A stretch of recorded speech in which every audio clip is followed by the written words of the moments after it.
So welcome to this amazing After the Show. It is so special. I have my son Christopher and a very dear old friend for about 25 years, around there. A long time, yeah. Chef Charlie Baggs, who's been a good friend of mine and a good friend of Ed Long, on and this After the Show. So they have prepared stuff for us, and ran into Chef Charlie recently and told him that my son was interested in going to the Culinary Institute of America, and he was generous enough to say, hey, I'm going to get him ready before he gets to school and give him some grief and show him what it's like to be a chef and say yes, chef, often. Yep. That's the thing.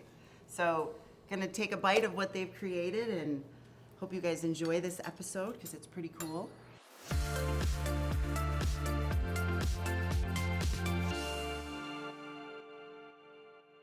All right, so today we're going to try to inspire Chris here. Chris wants to go to the Culinary Institute of America. Excellent choice. I graduated from there in 1997. So today, Chef Bryce Stanner, he prepared all this food. I'm going to show you a couple different ways to present it. One way is going to show a little more value. And my objective today is using the EDGE method. So I'm going to educate Chris. I'm going to demonstrate, and then I'm going to guide him. So then Chris is going to help us create 12 plate presentations that look exactly like the initial one that we're going to create together right now. And by the time he's finished, we will have enabled him to create a beautiful grilled chicken dish. So we're going to start out. We're going to pick out the breast that we like here. We have this one. We're going to turn it off on an angle, and this slice is called a tranche cut. So you can do it this way so the knife's away from you, and you cut it on angle, and you'll see why we do this. You can do this with, salmon, steak. When I do a barbecue, I always have multiple kinds of meat. If I was doing this, I'd probably have 6 chicken breasts, 6 pork chops, 6 beef, or maybe I'll do duck, different things like this. So on this one, I'm going to take a nice piece of polenta, and I'll make this so it's easier for you to see on that side. And then you take your chicken breasts here, and then you kind of separate it a little bit like this. So now this dish just went from $14.99 to $19.99 just by a plating technique. So we're going to take our vegetables here, and we want this. When I cook, it's always about being nutritious and delicious. I think it's really important that there's plenty of vegetables on every plate. Last night, when Laurette took us to dinner, we had some additional sauteed spinach. It was absolutely delicious. I think that helped make the meal. Yep, and then here we have some nice oyster mushrooms. These have been roasted with a little bit of olive oil, salt, and pepper. We'll push this back a little bit. And so now, this is where the magic comes from. So for this chicken velouté, we have 2 chicken velouté. We have a gold standard. You see this one here. It's a little bit darker just because of the chicken broth that we use. But this one's a non-dairy version, and beautiful viscosity. It looks like it's going to taste really good. And we use this Ed Long number 141311. This is a spray-dried butter type flavor, and it's just really delicious. It really brings back the essence of the butter. So on this one, Chris, let's go ahead and taste these. So while you're tasting that, I'm going to do the same. Yep. So that one, you definitely have a butter nuance. There's a little bit of like a white wine or lemon juice. There's a little bit of acidity to that. But isn't it making your mouth water a bit? It's good. Well, you want a sauce that has a little bit lower pH, a little bit more acidity to help you break down the fat and the protein. So this is the second one. Let me have your spoon over here. Yeah, you got it. No. Well, okay. You're a double dipper. You must be the youngest in the family. You get to do whatever you want. Just kidding. But doesn't that taste good? Yeah. So when you're doing a tasting, to make sure we learn from that, you use this once. Okay. And then 12 people bring their spoons. And this one, the same way. Gotcha. And that way you don't go through 100 spoons in a day. Because sometimes in our jobs, I might taste 100 things. Mm-hmm. All right, so now we have our plate. It's real nice here. And this chicken looks beautiful. So we're gonna take the sauce, and this first plate is gonna be for Laurette, your mother. She's gonna be our taste tester. So we're gonna take this sauce here, and I'm gonna put a little bit on the chicken. The chicken looks so nice, you know, so I don't wanna put too much on it, but just a little bit. And what I'm gonna do for these plates is we're gonna put both sauces on the same plate. They have similar flavors. They're both delicious, so they're not going to be offensive in any case.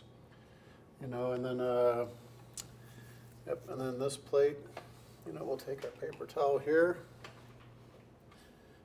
Yep. And then you always want to make sure the rim of your plate is nice and clean. All right. And Chris, that's going to be our first plate right there. So see, we have the, yep, and we can have Thank you, sir. It's so funny that tasting is like a thing at work too. so let me just help you here. That one's kind of ready to go. We'll cut this one for you. I just want you to taste the two different sauces and tell us what your thoughts are. And being the food scientist, I want to taste it alone first. I need a little spoon. Yep. You want? Oh, we'll give you that as well. Okay. So we have one more spoon coming. So now we have. Yep. So this is the gold standard here.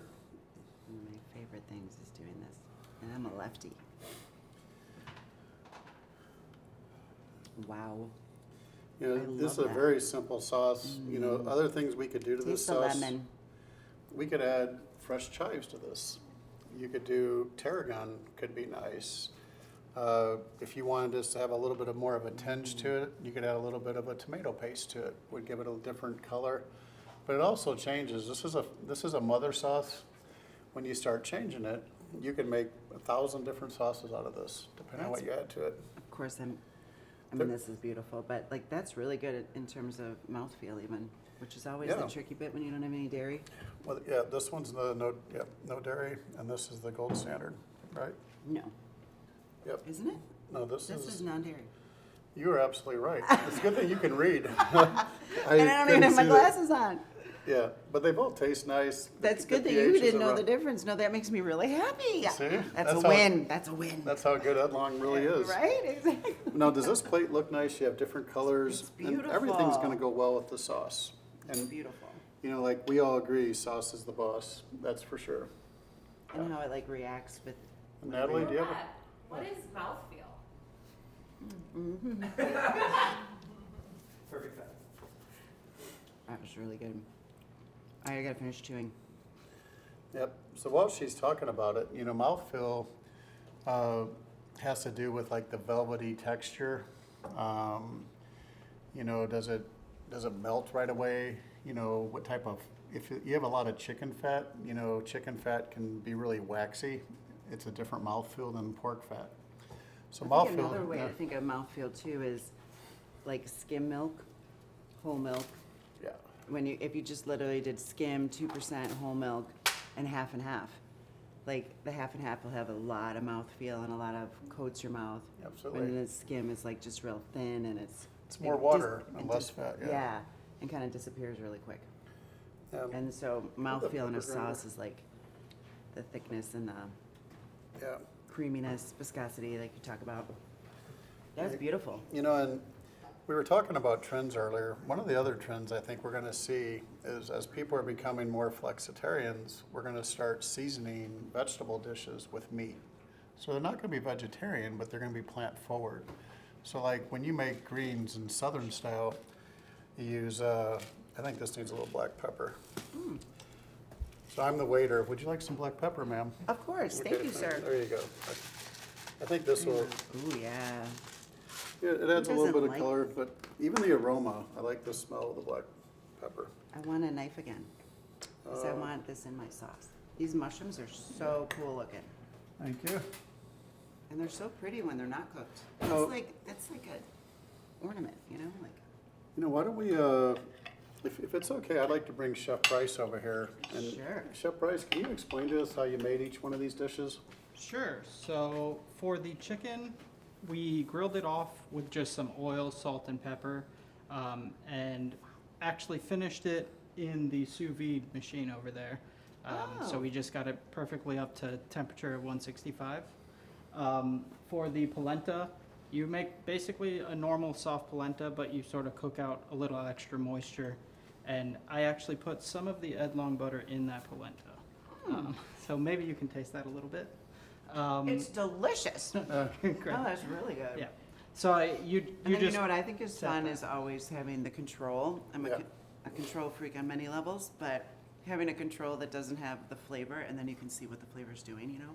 Yeah, It's you really can kind of see the fun. value it brings for sure. That's good. And just very simple preparations on the mushrooms, carrots, and the broccolini. For the velouté sauces, you start off with your roux when you have a hot chicken stock next to it, and you pour your chicken stock into the roux and mix it until it thickens. And a Finish roux it is with a little tricky, cream. right? So a roux is like you're doing the flour. So it's equal parts of fat to flour. Okay. And an important thing when you're making a roux, there's a few different types, but for these you do a blonde roux, which is a lighter color, and it's cooked for much less time. So you really just want to cook it to the point where the raw flour flavor is gone from the sauce. Is it easy to burn a roux? It can be if you're turning up the heat too high. So you want to keep the heat about medium and constantly stir. One of the few times you use a dark roux is when you're cooking kind of southern New Orleans style food. You use a dark roux, but what's important to know about a roux, which is, you know, flour and fat, the darker you make it, the less thickening power it has. Oh. So, yeah, the darker you make it, the more you're gonna need if you're using it as a thickening. So when you're making a gumbo with the dark roux, you might also use sassafras root, or they call it gumbo filet. That'll help thicken it a little bit, as well as the okra. Okra Oh, yeah. completely dissolves in a soup, but it gives it kind of a different mouthfeel. So, you know, picture having a cast iron pan, you've got your butter, you know, so if you use 1 stick of butter, you're gonna do a pile of flour, it's about the same. It's kind of a 1-to-1 ratio. So it's about the same amount volume-wise, and then you melt those together, and it kind of looks like kind of a thinner peanut butter, just, you know, viscosity. What kind of butter do you like? Do you have a favorite Sweet butter? cream butter. I always use, I can use salted butter, or we can use salted butter. I prefer to control the salt on my own. I have a bunch of different kinds of salt that I might use for different applications, so, I love Kerrygold butter. I could eat it straight up. yeah, A little bit of bread, and it's really just a carrier for the butter. absolutely. You know, butters, you know, one of my favorite amuses is a beautiful radish. You cut it in half, leave a little bit of the green on there, and put some sweet cream, Kerrygold butter, and then just a little bit of flaky sea salt. And that's it. It is an unbelievable flavor. Simple is better, it sounds like. Yep. These All right. vegetables are beautiful. Well, you know, Laurette, I think the team here is hungry. What do you say we bang out some plates here? I say we do. So Chris is doing a nice job. So you want to, so here you want to have a claw grip. So you want your finger to be in the back. Yeah, you want your finger to be in the back like this. There you go.